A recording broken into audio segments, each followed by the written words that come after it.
Welcome to Tony Tone Barbecue. I'm Tony, and we are fixing to cook this beautiful 7.36 pound prime rib roast in our offset smoker. It is a gorgeous December day, nice and cool. We got the lump charcoal getting hot and ready to go into the offset smoker, and we've got a whole bunch of oak wood right here ready to go in. That's what we're going to be cooking it with. I'm going to show you a very simple way of doing a prime rib roast like this, and it's going to turn out phenomenal. And I know you've seen a lot of videos with a lot of complicated steps, all kinds of stuff. We're going to skip by all that because we are cooking in an offset smoker and we are burning natural splits of oak wood. We are cooking with heat and smoke from fire. And when you're cooking with heat and smoke from fire, you can bypass all that other stuff, because remember, we are not cooking out here in this offset smoker, hi Packer, because we're trying to save room in the oven inside. We're cooking out here with heat and smoke from fire because of the difference that it makes in the flavor of what you're cooking. And a prime rib roast is an excellent example of that. So I'm going to share with you exactly how we're going to do this. I'm going to do that right out the gate. It's going to be very simple. And then I'm going to show you the process, and sprinkled throughout this, I'm also going to give you a lot of special little bits of information. This is the type of stuff that you don't normally get in videos. This is the type of stuff that you only get by hanging out with somebody who's got some experience in doing these things. All kinds of little tips and tricks. Maybe you know, maybe you haven't thought of, but things that are the key to really successful cooks in your offset smoker. Whether you're doing a prime rib roast like this, or a beautiful slab of ribs, or some pulled pork, or brisket, or anything. All right, so let's get to work on this. I'm going to get this offset smoker finished up, and we're going to get this bad boy in here. Here we go. All right, before we take a closer look at the meat, I want to let you have a look at the firebox here. I've got lump charcoal right here. That's Jealous Devil burning, and that is going to be used as the initial coal bed and heat source to get the offset smoker prepped up and ready for cooking. Right over here, inside the firebox, I've got 3 chunks of oak wood that are split to size appropriate, and they're going to sit here. They're going to get really, really hot. When this coal bed gets the temperature up here, I'm going to then add this oak wood to that coal bed, and that's going to produce the right temperature, the right smoke that I need to properly cook this prime rib roast. Over here, I've got a bucket full of more splits of that same oak wood. So after this initial pile, nothing is going inside this the firebox here, but that oak wood right there. Okay, so let's get back to that roast. All right, like I mentioned before, this is a 7.36 pound prime rib roast. There are 3 bones in this roast, and to prep this roast, we are going to do nothing other than apply some seasonings.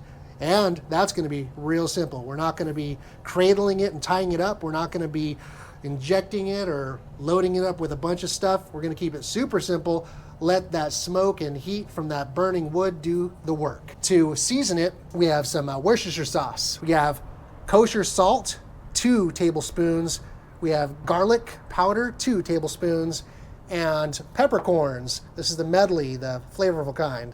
There are 3 tablespoons there. The reason I have 3 and 2 and 2 is because once this grinds down, it's going to be more like 2. So it's pretty much equal portions. So if you want to use pre-ground, make it 2.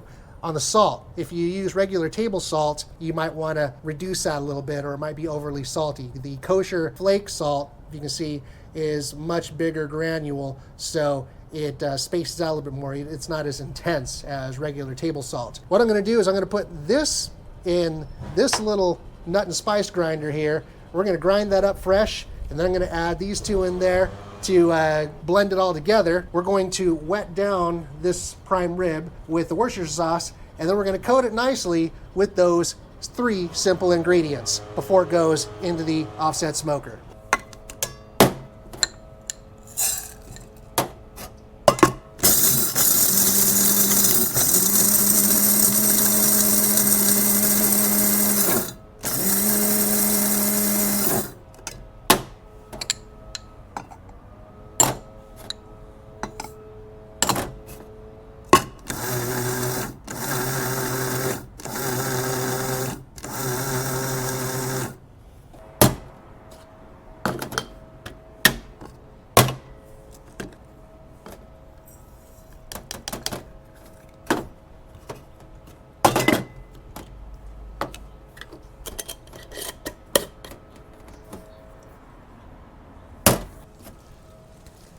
All right, we're gonna wet down this roast with the Worcestershire sauce. I like to start the wet down from the top. And then that way we can roll it over.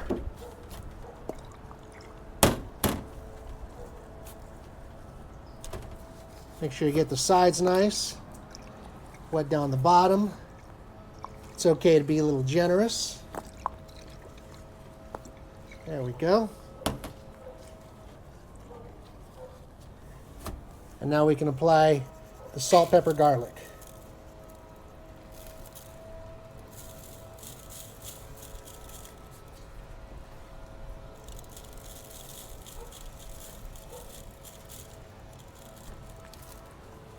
Roll it back over. Get the top.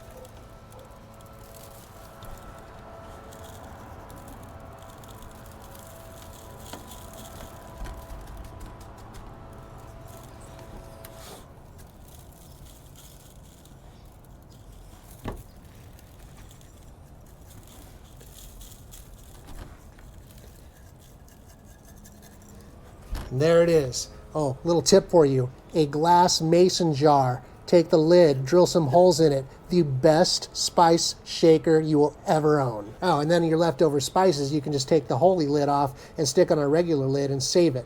Very convenient. All right, now that we've got the roast all prepped and ready to go, and the offset smoker over there is getting nice and hot and ready to go, let's talk about how this is going to work. First of all, when it comes to applying your rub, you want to get this on about half an hour to an hour before it goes in the smoker. You want to make sure the roast is out of the refrigerator and just resting, kind of letting the temperature come up slowly about an hour before it goes in the smoker. This is helpful, all right?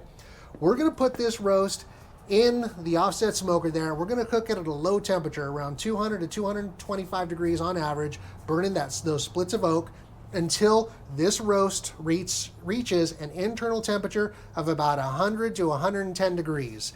We're going to be monitoring the temperature with a ThermoPro Temp Spike. This is the Temp Spike Plus. It's going to go right into the side here. I'll show you how that's going to look. But we're going to keep an eye on this and just let it slowly come up in temperature. My target temperature is medium rare. I'm looking for about 135 when this is done. We're going to let it go to about 100 to 110, like I said. Then we're going to start building a much bigger fire in that firebox there. We're going to load it up with some more oak wood, and we're going to get that sucker hot. We're going to start running a temperature of about 400 degrees in the cooking chamber over here. And what that's going to do is all that extra hot air and smoke is going to just sear the exterior of this roast and give it a beautiful bark color and create even more delicious flavor, and it's going to be intense, it's going to be fun. I'm guessing that this 7.36 pound roast is going to take 2.5 hours maybe to get to that internal temperature of about 100 to 110 degrees. And then after that, it's probably going to take about a half hour of that high temperature, maybe 45 minutes. That's my estimate in my head. So you can use that, plan accordingly. Let's get this going and see how close I am to hitting that mark. All right, installing this temp spike is really simple. You got a cool little temp spike here. You want to get it right in the middle of the meat, stay away from the bone, so you can kind of plan on it here. I'm going to go in through the side, so that way I can really make sure to stay away from the bone. The bone is running right along here, so right in the middle, and I'm going to go all the way in, just like that, nice and easy. Now, on my phone, monitor the temperature. I've got an app here. Just go to my temp spike, and then I can go and set which temperature I want to set to here. If I want to go to medium rare on here is 140. If I don't like that temperature, then I can create my own custom profile like I've done over here, which I set to 135, hit OK there. And then you can see the internal temperature right now is 45 degrees. And this will just keep sending that signal via Bluetooth, completely wireless to my cell phone, so I can monitor the temperature from wherever I am around the house here. Now to get that signal, I'm going to take this base, and it's just going to go somewhere near the offset smoker. I'm just going to put it right here on this pole. And yeah, you guessed it, that's not real wood. Metal. So that'll send the signal to from the temp spike to my cell phone. And it's a nice little unit, super easy to use, and very affordable too. So make sure if you want to check these out, you can go to the ThermoPro website, and you can even use the promo code Tony Tone 20 to get yourself a little discount if you want any of the Thermo Pro products. All right, let's get this roast into the smoker.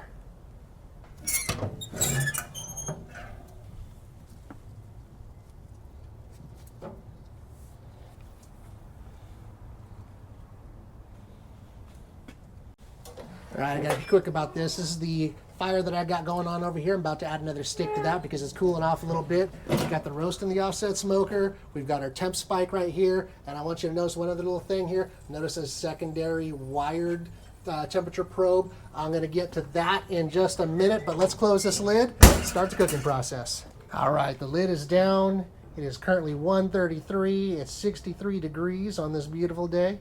And we'll see how long it takes to hit that mark of 100 to 110 degrees. All right, so I thought I'd give you a quick tour of my backyard here because I think it's important to understand that there's really nothing super special going on here. No special equipment. It's a nice little backyard. There's my big dog over there. Hey, Packer. Packer is awesome. He's a Greater Swiss Mountain Dog, and he's freaking super cool. Packer. Yeah, he's a good boy. Anyways, this over here is my little cooking island here. I have it underneath this pavilion that is all made of metal and bolted to the ground here, so helps keep it from blowing away, but it provides protection from rain and sun and a little bit from the wind, so pretty nice there, helpful. And my cooking up devices here, I've got a Oklahoma Joe's Judge charcoal grill I use very regularly. You'll see it in some of my videos. Right here I've got myself a classic little Weber kettle. This thing was made in 2002. It is old and still works like brand new. I mean, these things are indestructible. That's a cast iron grate I've got in there. Just did some oysters on that the other day and they were fantastic. This is a piece of junk old Kenmore 6-burner gas grill with a little side burner that I converted into a griddle by adding this, knock something off there, by adding this stainless steel plate to that. And it works awesome now. I use it all the time, and the little side burner comes in handy for if I need to cook something in a skillet or boil some water or something out here. This is my little char grill or tabletop grill that I use every now and then for cooking, but I also use if I get a piece of wood that's way out of control and I need to throw it in there or just save some from a previous cook. And there's my little wood bucket you saw earlier. And this is a char griller Grand Champ XD. It is a budget-friendly offset smoker, one of the mass-produced units made by Char Griller, and I think I paid $550 for this thing. It's a solid unit. I mean, it's nothing super special. There is what's beautiful about offset smokers is that it requires no power. There's no motor in it or anything like that. It's simply this barrel attached to that barrel. In here, you burn your firewood, and over here, you cook the meat. And we are not opening that cooking chamber right now because the meat is cooking. So we're going to leave that alone. I mean, it's pretty awesome. I've cooked so much in that thing, and it comes out awesome every time. So over here, this is my storage unit here where I keep a lot of my supplies and stuff that I use on a regular basis. And picked that up off of Amazon, another thing, it was a couple $100 or something like that. It was cheap. Okay. Old epoxy top science table that I've repurposed, and I use it for chopping up the wood. There's my old saw here that I use for cutting up the wood, and super old also. They don't even make Craftsman anymore, do they? I don't know. But gets the job done. I just do it right here on the sidewalk, on the concrete. I use my vacuum here to clean up the mess, and that's it. Hey, really, kind of pieced together, right? Nothing ridiculously special about what's going on here. Just kind of making it happen, huh, Packer? We're just making it happen, huh, buddy? Yes, we are. Good boy. Good boy. So, anyways, hopefully you're not getting seasick from all this movement. But this offset smoker is the star of today's show, and one of my favorite cooking devices. If you don't have an offset smoker, I highly recommend you get one because they last forever. You notice here we got a little rust buildup. No big deal. I could even just spray it down with some engine block paint. Works great on these things because they're super high temperature. But I don't even really need to worry about it. It's fine. You can also hose them down every now and then with some peanut oil. That helps prevent the rust from spreading too much. Honestly, this thing can go for years just like that without any protection. It'll still be fine. So that's it. All right, so remember earlier I mentioned there was a probe, a temperature probe, right on the grate that was positioned right behind the meat. Now that wire is coming over here to this ThermoPro model TP25. This is a semi-wireless 4-probe thermometer that sends a signal also wirelessly to my cell phone or tablet, as where I have it going right now. And the reason I have this is because this is a very, very accurate device, and it's picking up the temperature reading just a couple of ways from the meat, right where it's most important. So that I know wirelessly where we are and I can monitor the temperature. It is much more accurate than relying on just the gauge that is on your offset smoker, especially because it's right where the meat is cooking. This gauge is way over here, far away from the meat, and I really want to know what the temperature is, where it's cooking. Plus, that doesn't send a signal to me. So that is why I'm using the ThermoPro wireless. Now, remember, there's also the temp spike directly in the meat. There's a couple reasons why I am also using this to monitor the temperature in there. The temp spike does an excellent job of reading the temperature in the area around the meat as well. It can measure the ambient temperature as well. However, because it's inserted into the meat, all of the completely, totally wireless devices like the temp spike are slightly skewed by the vapors that are coming off of the meat directly. So they all have this issue. It's because there's actually part of it is actually inside the meat. So it's cooling off the temp spike as it's trying to read the temperature of the ambient air around there. So it gets pretty close to being very accurate, but to get really, really accurate, I don't want to rely on something that's actually inserted in the meat as well. So that's why I'm using this one. So keep that in mind. If you have one of the completely wireless devices that are like a temp spike, there's several of them out on the market right now, you're going to get a skewed temperature. It'll actually be, typically, it'll be much warmer inside the cooking chamber than what that device is telling you. So you might want to rely on something else like a semi-wireless device like this one here. Now the temp spike is perfect if I'm doing rotisserie. I use it all the time for, like, if I'm doing hot and fast grilling, a steak, something like that. You know, any situation where I don't need to worry about the temperature, the ambient temperature in the cooking chamber for over a long period of time, the temp spike is my go-to because it's just completely wireless and easy. So just a little reminder for you, it's important information on that. All right, the wood is burned down far enough to where the temperature has dropped to just above 200 degrees. So I wanted to let you have a look at what it looks like when the log is burned down. And the steps I take here. So I'll just kind of take that and just tap a little bit, break it up in a few pieces. There we go. And then grab the next piece of wood that I'm going to put on and just put it right there on top of those coals. Get it stable. There we go. And it lights up on fire here in just a few seconds. While that's doing that, I'll take another fresh stick and put that over here to get hot. And well, that's it. That's the process. See how quickly that started burning? And very little dirty smoke coming off of that. Close this up right away. Keep on cooking. All right, so I don't quite remember what I estimated it would take to get to my target temperature of 100 to 110 degrees, but it's been 2.5 hours, and we are at 102 degrees internal. Hey, that's not bad. All right. Now, all right, I'm going to let you have a quick little peek, okay? We're not going to do this. We're just going to do this quick. I mean, here we go. Let's have a look, see what we got. There she is. All right. Ooh, it's looking good. I cannot wait. It is time to crank up the heat. Now, the reason I said 110 to 100 to 110 degrees is to give you a little bit of flexibility with whatever you got going on. All right, if maybe you want to cook it to a little bit more doneness inside, or maybe less. You know, sometimes things go, and you don't have to. Well, my point is, you don't have to like do everything right down to an exact minute, exact second, exact measurement, whatever. You know, just you kind of got to feel your way around a little bit. So anyways, I digress. Here we go. We're going to take this log here. I'm going to break it up a little bit, and we need some serious fire now. So I'm going to take these pieces that were over here getting hot, and I'm just going to go ahead and get them added to this coal bed. Let them get burning. Come here. That's a heavy one. There we go. There we go.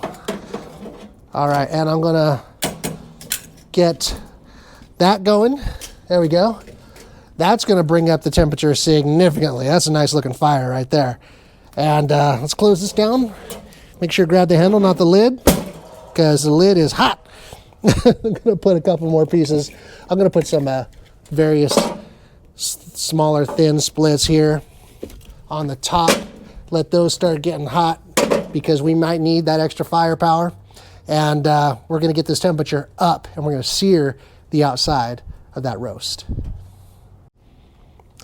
All right, taking your offset smoker up to a high temperature can be a little bit of a wild ride sometimes. So I want to give you something to look out for, all right? If you've got a lot of oil drippings, a lot of fat drippings that have accumulated in the bottom of your offset smoker, if that flame over here in this firebox is really close to the edge here, or sometime, it's possible, I've seen it before, where you ignite that stuff that's down in there. So one, make sure you clean out your offset smoker on a regular basis. You shouldn't have a bunch of grease accumulating down there because it will catch on fire.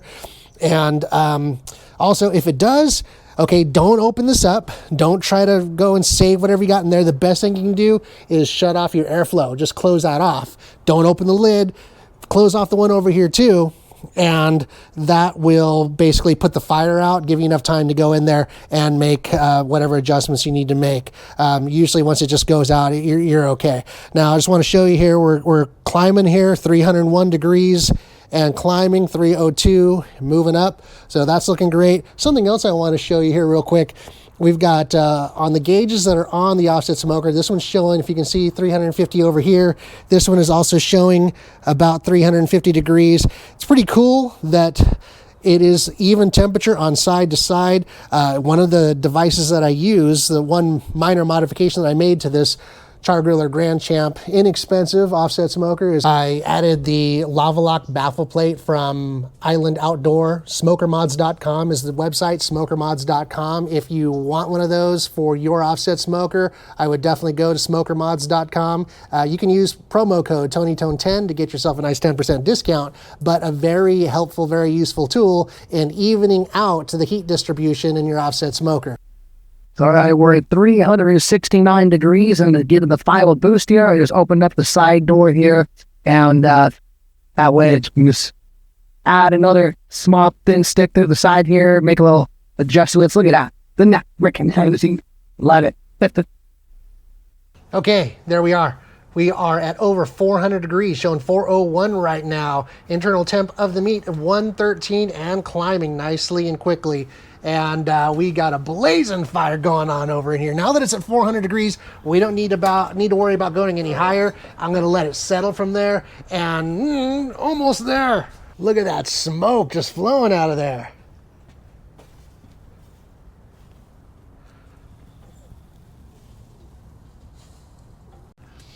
All right, just to show you where we are in the exciting part here, we're at 385 degrees ambient temperature in the cooking chamber, so that fire's starting to settle down a little bit and the temperature's coming down. That's okay. We're at 118 degrees internal in the roast. It's now 438, so it has been cooking since I started raising the temperature for about half an hour. Of course, it slowly built up to that high temp and coming right back down. And I'm just going to let it keep cooking until it hits that target temperature. Let it get it to 130, and then I'm going to go ahead and set it aside, let it rest.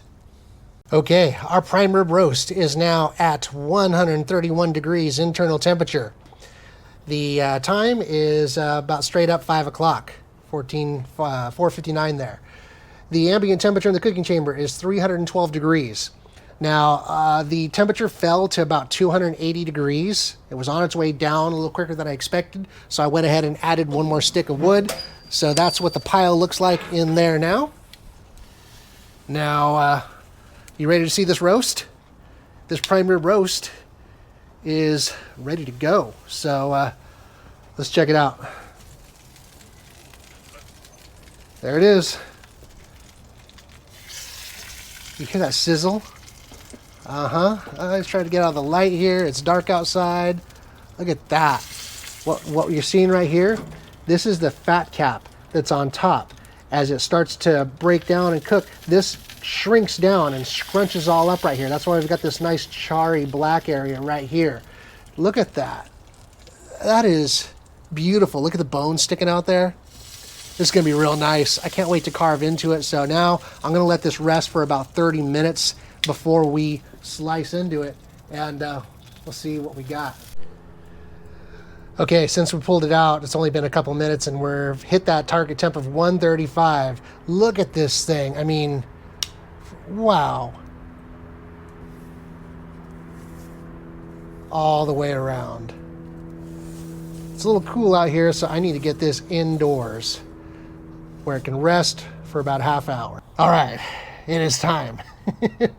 And this is the part where I usually kind of fail at presenting, because the actual carving is, I get a little too excited, and by the end of a long cook, I'm like done. Anyways, there's the roast. Still a little steam coming off here because it's really cold outside right now. It's 50 degrees, and the fire behind me in the offset smoker is there strictly for some extra warmth.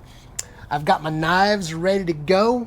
Which knife are we going to choose to carve this bad boy up with? Now, could go with the giant, beautiful cleaver. I mean, if I'm going to carve something, I like to do something, carve it with something a little style. So I've got this beautiful cleaver. That might be a little overkill. A good 8-inch chef knife is always a good choice. It'll definitely get the job done.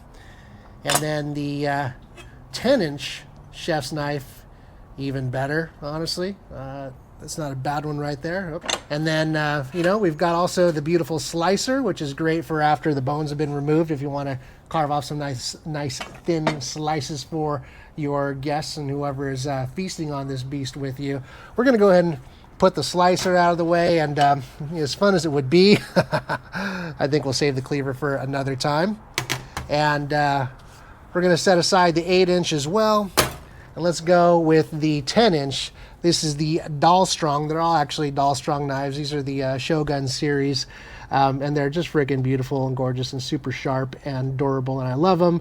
And this is not a Dahlstrong commercial. However, I did sign up to be an affiliate, so there'll be a link in the description if you want to go to a good place to shop for some really great knives that are reasonably priced, especially for what they are. They're top notch. Let's grab this roast. Okay. Now. Yeah. Now, you can, what I normally recommend is tip this over and go ahead and remove the bones from the roast. If you want, you can just go ahead and slice it with the bone in, and there's nothing wrong with that at all, especially if you want to serve slices of this roast with bone in it. But I think what we're going to do today, let me demonstrate this, see how this works out. We're just going to go ahead and put the blade right up against the bone there, and try to keep it along the bone as you slice down. And then when you reach the end of the bones there might be a little resistance because kind of pops up a little bit. Just there you go, get underneath that, and you can remove that rack of ribs. And I like to set that aside later for my special treat. Now you've got a nice roast here that you can start slicing into. And let's do that. Let's go ahead and slice off a nice, about an inch thick piece here and see what we have on the inside. I'm staying a little close to the surface here. So let's go there. There we go. And there is of what this roast looks like. What do you think of that? That's nice. I like that. Look at that color. And the aroma. That is just freaking gorgeous. Yeah, I like what I'm seeing here. If you notice the little spray head sticking up over here, I had a spray bottle holding up my cell phone so I could see what the heck I'm doing. and making sure that you're actually able to see the shots. Well, sorry, it's tall. I'm not a pro videographer. I like to cook stuff. Yeah. All right. Let's go ahead and set this down right there, and let's go ahead and get another slice into this. I want to go a little deeper into the meat and see what we have inside. Oh yeah. Carefully there. See that? Isn't that a beauty? Look at that. That color is amazing. We've got a nice uniform medium rare all throughout this meat here.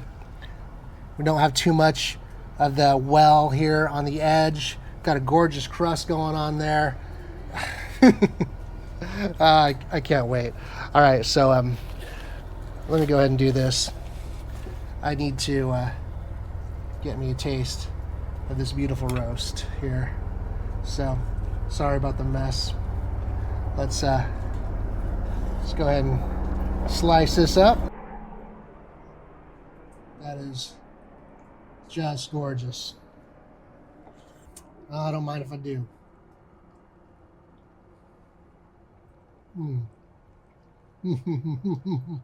That was heaven.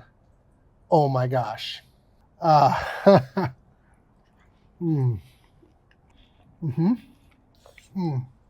That is so freaking good. Now I got to get a taste of this exterior crust part. Out of this world. Out of this freaking world. This is incredible. The flavor is off the chart. Got a beautiful little bit of a smoky flavor to it.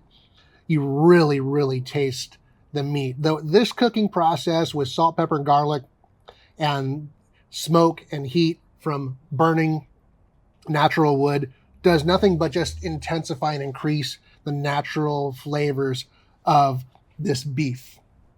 And it is incredible. I'm going to go ahead and slice off one of these ribs here. Look at that.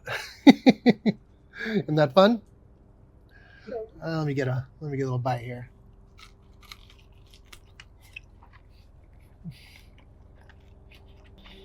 People will be fighting over those ribs. The best part. This is my favorite method of cooking a prime rib roast. You get an unbelievably delicious, flavorful, just gorgeous roast.